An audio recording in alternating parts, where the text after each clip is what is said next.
Kapolri sebelumnya telah mengeluarkan maklumat terkait pelarangan kegiatan dan penggunaan atribut FPI. Berikut ini 4 poin isi maklumat Kapolri Jenderal Idham Aziz. Yang pertama, masyarakat tidak terlibat baik secara langsung maupun tidak langsung dalam mendukung dan memfasilitasi kegiatan serta menggunakan simbol dan atribut FPI.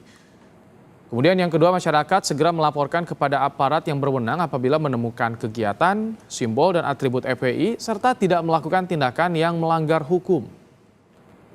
Lalu yang ketiga, mengedepankan Satpol PP dengan didukung sepenuhnya oleh TNI Polri untuk melakukan penertiban di lokasi-lokasi yang terpasang spanduk atau banner, atribut, pamflet, dan hal lain yang terkait FPI.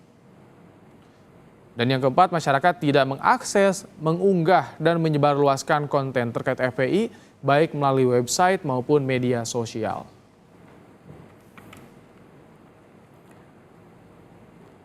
Kontroversi maklumat Kapolri tentang pelarangan kegiatan dan penggunaan atribut FPI dikhawatirkan membatasi kebebasan pers. Untuk membahasnya sudah bergabung bersama kami Komisioner Kompolnas ada Albertus Wahyu Rudanto dan juga anggota Dewan Pers Arief Zulkifli. Selamat sore Mas Arief, Pak Wahyu. Selamat sore. Mas Arief, ada sejumlah komunitas jurnalis yang sudah menyampaikan sikap bahwa ini dikhawatirkan bisa membatasi kebebasan pers. Lalu seperti apa harusnya dimaknai poin 2 huruf D dari maklumat Kapolri yang tadi Bu Pungki sudah jelaskan? Ini adalah turunan dari surat keputusan bersama sejumlah menteri. Ya, komunitas pers itu mencium ada gelagat untuk pembatasan terhadap kebebasan pers lewat pasal 2D maklumat Kapolri ini. Tadi Mbak Pungki dari Kompolnas kan mengatakan bahwa tidak ada maksud untuk membatasi kebebasan pers atau kebebasan berekspresi. Yang dibatasi adalah unggahan-unggahan yang mengandung ujaran kebencian. Nah, persoalan unggahan-unggahan yang bernuansa ujaran kebencian ini tidak disebut secara detail di dalam pasal 2D itu. Jadi itu bisa ditafsirkan macam-macam. Nah, di sini kita menenggarai pasal 2D maklumat ini bisa menjadi pasal karet. Artinya, kepala kepolisian daerah atau aparat kepolisian di banyak tempat akan bisa menafsirkan itu sebagai sebuah maklumat agar tidak ada postingan-postingan menyangkut FPI. Dan ini mendatangkan kecemasan di kalangan media. Saya sendiri dari kemarin mendapat banyak sekali telepon dari teman-teman wartawan yang bertanya, kalau kami memberitakan FPI itu masuk nggak dalam pelarangan di pasal 2D? Kalau kami membuat berita follow up news tentang FPI, apakah kami masih boleh menampilkan foto dari logo FPI atau pimpinan FPI dan seterusnya? Jadi ada beda tafsir yang bisa macam-macam dan ini sangat berbahaya. Karenanya Dewan Pers kemarin sudah mengeluarkan statement yang cukup tegas. Lalu kemudian bersama dengan itu juga para konstituen Dewan Pers, ada AJI, PWI, IJTI, dan lain-lain meminta Kapolri untuk mencabut terutama pasal 2D itu. Karena bisa ditafsirkan sebagai sesuatu yang bisa membatasi kebebasan pers. Saya kira itu, Mbak. Mas Arief, anggota Komisi 3 DPR yang juga Wakil Ketua MPR, Arsul Sani menyebut jangan dicabut, tapi direvisi saja untuk bisa memperjelas dan mempertegas bahwa itu tidak termasuk kegiatan jurnalistik begitu. Ya, bisa juga direvisi, tapi dipertegas. Okay. Apa yang dimaksud dengan tidak boleh mengunggah itu yang seperti apa? Karena sebetulnya kalau unggahan-unggahan yang jelas-jelas bernada atau bernuansa ujaran kebencian, itu sebetulnya sudah ada aturannya. Di KUHP sudah ada dan terlebih lagi di Undang-Undang ITE. Jadi sebetulnya ini stating the obvious kalau Kapolri mengeluarkan lagi pasal 2D itu. Jadi secara umum sebetulnya supaya tidak stating the obvious, ya dibatalkan saja yang pasal 2D itu. Toh sudah ada aturan yang mengatur itu dan jelas-jelas pasti itu juga telah berlaku umum dan begitu ya. Dan itu bisa dipakai dalam kasus FPI juga. Oke, Pak Wahyu, bagaimana kemudian masyarakat termasuk juga komunitas pers, wartawan menerjemahkan ini, termasuk tadi Mas Arief sebut polisi-polisi di setiap wilayah hukum di sejumlah provinsi tentu butuh untuk menafsirkan dan menegakkan maklumat Kapolri. Lantas harus seperti apa komunikasinya, Pak Wahyu? Ya, terima kasih. Jadi Kompolnas selaku pengawas fungsional Polri, begitu keluar maklumat, kami langsung berkonsultasi dengan pihak Polri. Sebetulnya apa tujuannya, apa maksudnya, apa latar belakangnya. Nah, kami sudah dapat jawaban yang pasti bahwa tujuannya adalah untuk menegaskan kehadiran negara dan tugas pokok Polri yang terutama itu adalah membela Kamtibmas. Nah, kaitan dengan pasal poin 2D, nah, saya kira, mohon maaf Mas Zulkifli, kita harus pahami ada posisi yang berbeda antara media sosial dan media siber.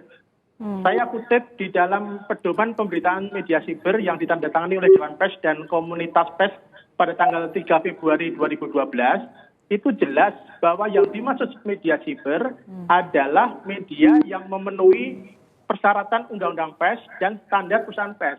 Artinya ada beda makhluk antara media sosial dan media siber. Kerja teman-teman wartawan yang dalam hal ini dinaungi oleh Dewan Pers adalah di media jurnalistik, di mana sudah mengenal yang namanya kode etik jurnalistik. Jadi sepanjang kode etik itu dipenuhi, sepanjang undang-undang pers itu dipenuhi, saya kira nggak ada masalah. Nah, teman-teman di wilayah, kami sudah mendorong Polri untuk menjelaskan hal ini bahwa kaitannya maklumat ini sama sekali tidak ada hubungannya dengan undang-undang pers.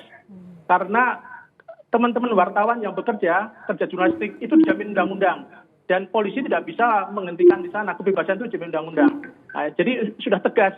Karena itulah dalam regulasi pun jelas. Di mana ketika kita bicara mengenai media siber, kita bicara dengan undang-undang pers.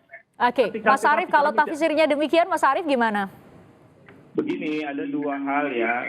Saya mulai dari yang kedua dulu. Tadi Pak Wahyu sudah bagus sekali dengan mengatakan bahwa kerja jurnalistik itu diatur lewat undang-undang. Karenanya maklumat seorang Kapolri tidak bisa melebihi atau mengatasi undang-undang. Jadi Dewan Pers dalam pernyataannya yang disebarkan kemarin menegaskan bahwa para jurnalis silakan bekerja. Silakan bekerja karena itu adalah kewajiban wartawan untuk memenuhi kebutuhan publik untuk tahu. Dan itu konstitusi yang ngatur. Konstitusi dan undang-undang mengatur wartawan bekerja untuk memenuhi kebutuhan publik. Itu yang kedua. Nah, yang pertama dari pernyataan dari Pak Wahyu tadi adalah ada perbedaan antara media sosial dan media cyber. Itu juga betul. Tapi tolong diperhatikan ada komplikasi yang bisa muncul. Misalnya sebuah berita, katakanlah kompas.com, menulis tentang follow up berita tentang FPI, lalu ada seseorang yang menyebarkan berita kompas.com itu. Seseorang yang menyebarkan berita kompas.com bukan wartawan, tapi masyarakat pada umumnya. Nah, ini muncul komplikasi di sini. Dia akan kena yang mana? Oke, wartawannya barangkali akan terlindungi oleh undang-undang pers. Tapi orang yang menyebarkan berita kompas.com, apalagi ditambahi dengan barangkali analisa, pendapat, kata-kata, dia bisa tidak bisa dilindungi oleh undang-undang pers maksud saya gitu. Nah, di sini muncul komplikasi. Dan sekali lagi menurut saya problematik pasal 2D ini. Oke, nah teknisnya tidak semudah itu Pak Wahyu? Saya kira masyarakat sudah paham. Selama ini ada MOU antara Dewan Pers dan Mabes Polri. Dan itu jelas, ketika persoalannya itu persoalan delik pers, tidak bisa langsung ke ranah hukum, tapi harus ke Dewan Pers dulu. Nah, sehingga tadi yang disinggung oleh Mas Arief, betul, ini problem kita Mas Arief.